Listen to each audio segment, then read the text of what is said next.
These are my ingredients for my vegetable soup. I have collard green, I have mustard seed, the fish, goat meat, cow leg, I have beef, and the onions, which is my condiments. This is what I'm going to be using for my vegetable soup. This is vegetable that is available. I don't have the Nigerian one, so I'm using collard and the mustard and also spinach. This is my cow leg. So I'm going to boil the cow leg, the beef, and the pomo together. While the goat meat will go on a separate pot, because I don't really know how tough it is, because I know that these cow legs are very tough. So this is my frozen onions. It's my frozen onions. You can freeze your onion as long as you want it. These are my frozen onions. Maggi to taste. Add salt to eat. Thyme. You use any condiment you want to. Garlic powder to season. Enough garlic. Now I will cover for it to start cook. In this other pot, that is where I'm going to be steaming my goat meat. These are the goat meat, because I'm going to mix them together. I'm not steaming them together for my own personal reason, because the goat might be tougher, or the beef.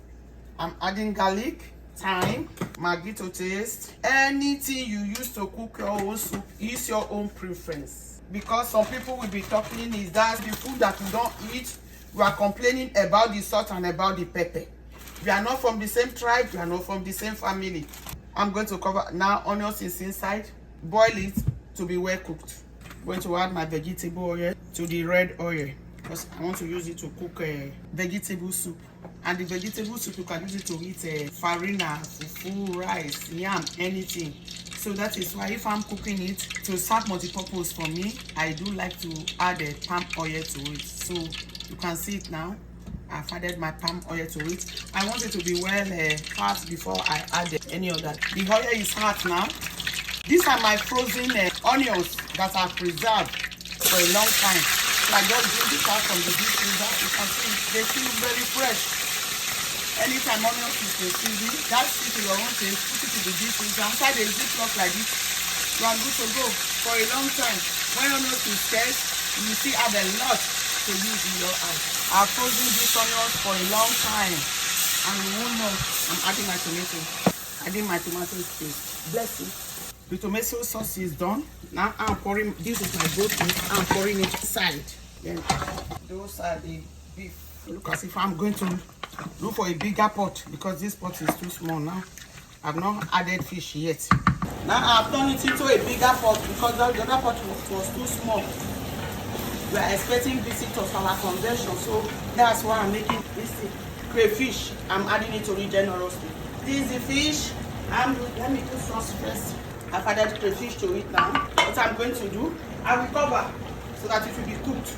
Adding Maggi to taste. These are my collard green and mustard, because they are tough vegetables, so I normally add them first. And collard green. Now I'm adding my vegetable to it. It's because I frozen them, that is why they look like this.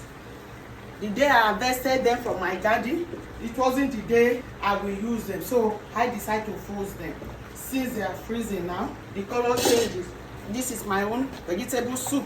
The last thing I will add is my spinach, because spinach is full of water. I put them last. I will now cover them.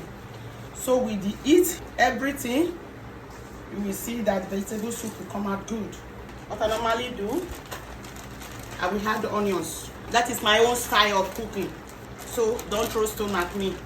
The taste for salt. Tastes good. These are vegetable soup.